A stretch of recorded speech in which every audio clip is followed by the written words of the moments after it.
This is Water Elemental. And this is Axis, and we are here today to friggin' riot!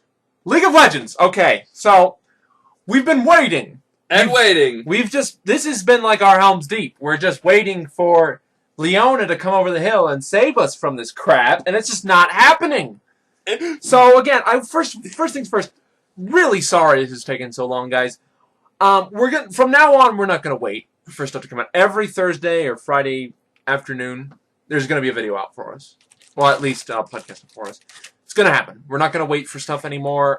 We've been trying to do that in the past, but Riot has just been so weird, it's no longer really viable for us. So, and we'll just have to... Yeah, we'll supplement it as needed, but that's just our plan from now on. Got a couple of things to talk about this week. Slight Leona news, not really that much. Patch was good. Patch was nice. Some personal stuff. Contest. We have a contest going on. And, of course, questions.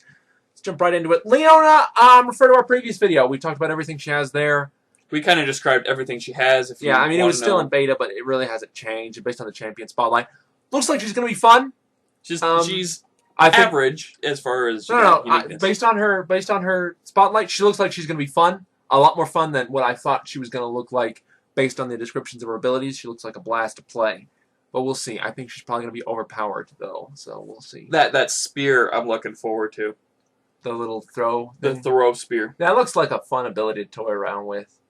And for those of you who did not notice that there were 4 new skins inside the Champion Spotlight. We have a Little Knight Amumu. We have Eternal Nocturne, which is strange that there's already a Nocturne skin. People love a Nocturne, dude. Yeah, Nocturne. The skin looks great. We have a new Scion, I don't know the name of the Scion skin, and a new Cassidon Recolor, which I can't tell the difference.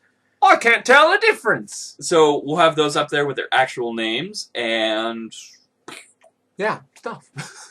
The patch notes, nerfs to Alistair, buffs to Yorick. Who else did they nerf? Jarvan again! Yep, another Jarvan nerf. That's what he needed, obviously. Small Rumble nerf. Small Rumble nerf. No, I think Rumble kind of needed one. He's a little bit... Jarvan doesn't need any more nerfs. Jarvan is just... He's so fun to play that people confuse fun to play with overpowered. Just because people who play the game a lot like to play fun heroes, so they end up being good with those particular characters. But who knows? They'll probably buff them soon. I hope. Also, for those of you who play Lee Sin, Jax, Cat, and... who else can do the jump? I quite forgot, but it still does apply. Wards! You can, if you have a jump to ally type ability, you can use a ward as that. It also applies to teleport, that you've been able to teleport to wards for some time. Will reveal the wards, so be careful. It is nice, though, that they're revealing the wards now, and it kind of leaves a small period of time where you can see the wards so you can attack them afterwards. But generally, you're probably going to go for the enemy first, but you can make a tactical decision now if your opponent appears to be jumping to nowhere. That always confused me when you're sitting there playing, and all of a sudden Lee Sin's like... Seven people teleport into that, out of the bush. You're just very confused. Again, if it's still hidden in a bush, though, still hidden in a bush. So, ward placement is going to be very important if you have a certain character on your team. This is a good change, though. I really like it.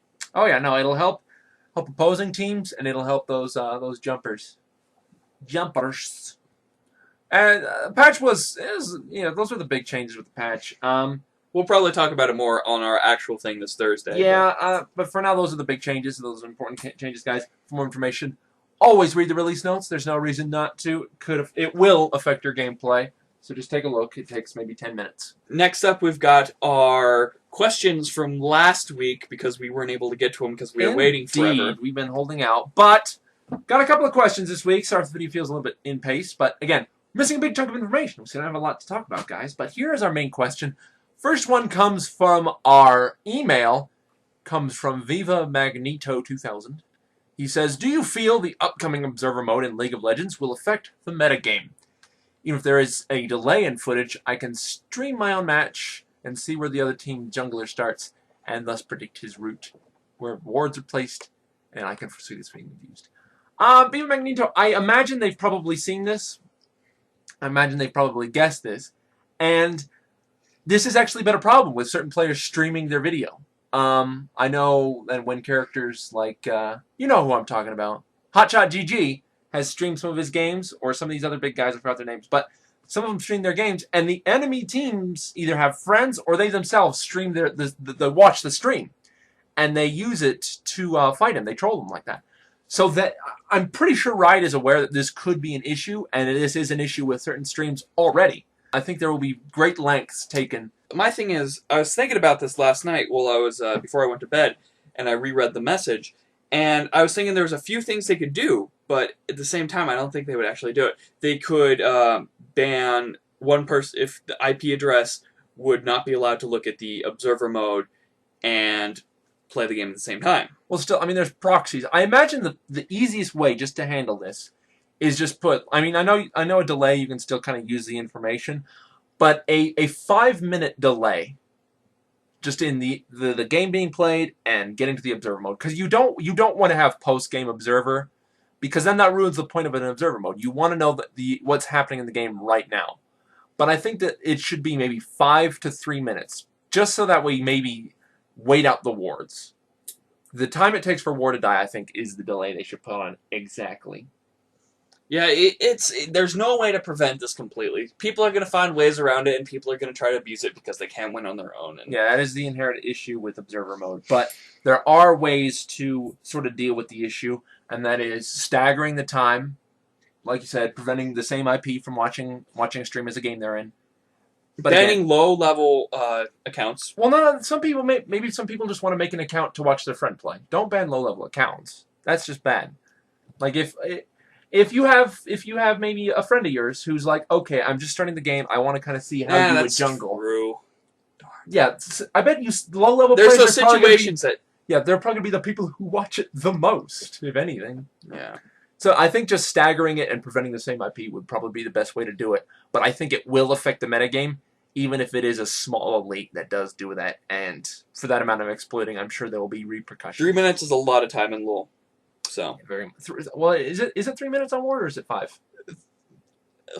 I can't remember. Just the ward time is what we're dumb, so we don't remember things. But just the delay on the ward time, I think, would be probably the best. That's our email question, guys. That's a very good question. I liked it a lot. Thank you, Viva. Next one comes from Mr. Tactical Marine. This is posted in our comments. He asks, do you think mobility of most champions is too high as to cause an issue for those who do not have as much mobility? Champions like Olaf and Garen, yes, they have some form of gap closing, but it is either a skill shot or it's a very loud animation that's easy to tell. Flash can help, but Flash is very commonplace, and it is not really a dependable method of getting into a fight.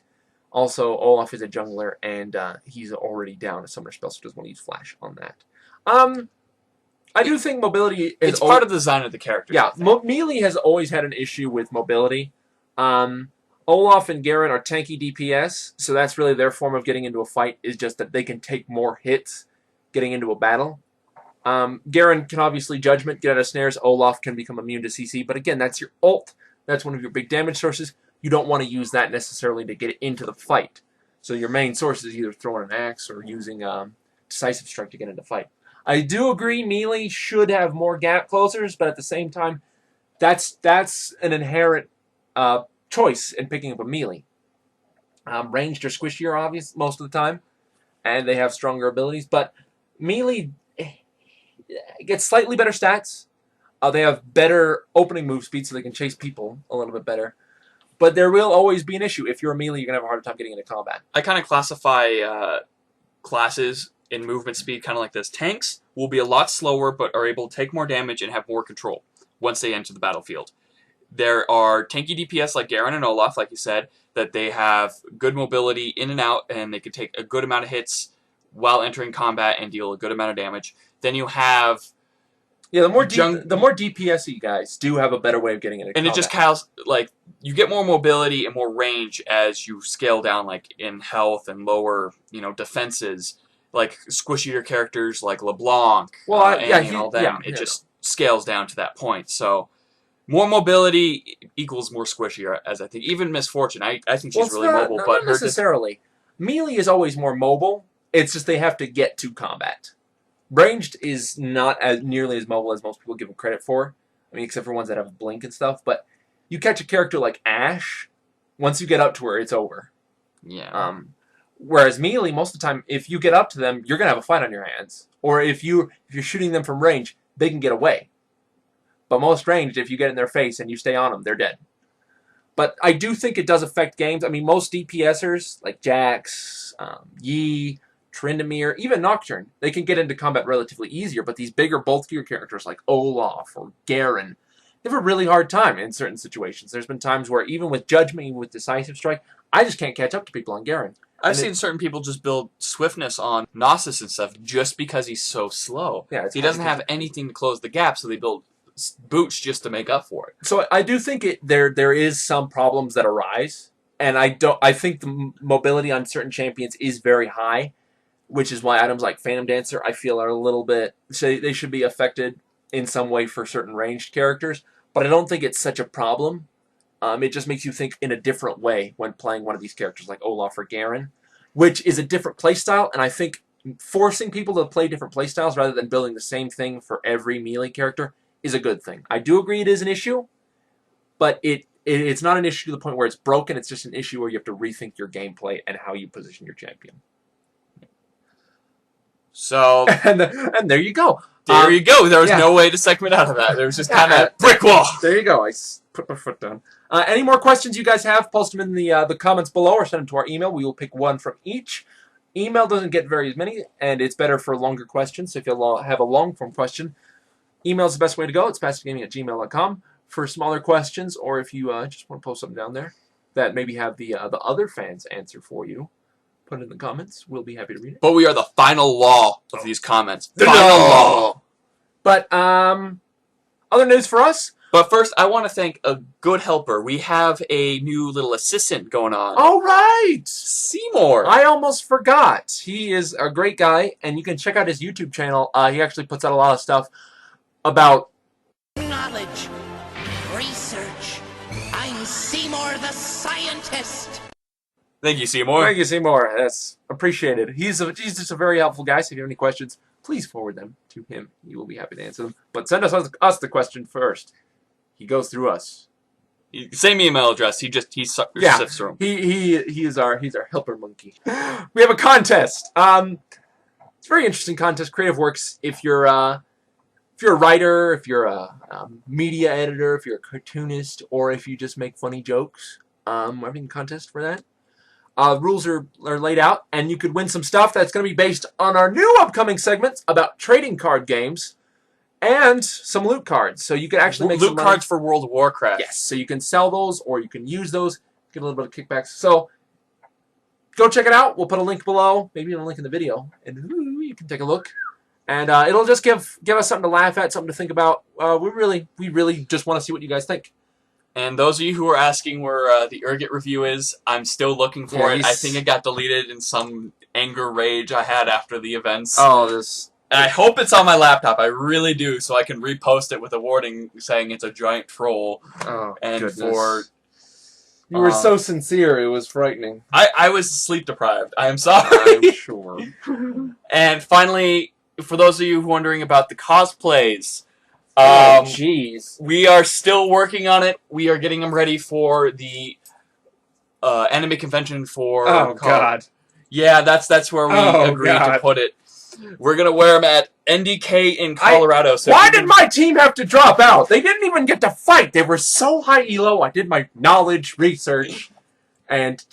You had Seymour do it for you, cheapskate. I hate this game. So, yeah, we're working on it, for those of you wondering. I'm going to be York, most likely. And I'm going to be Garen. So you guys better be ready. And we better have, like, some bush or something for I you hope just to so. jump out. Demacia! Oh, God! Maybe I'll trick someone into playing some bushes for me. Hopefully there's some other LoL players. And if anybody wants to be my ghosts, I will totally... Okay. Okay.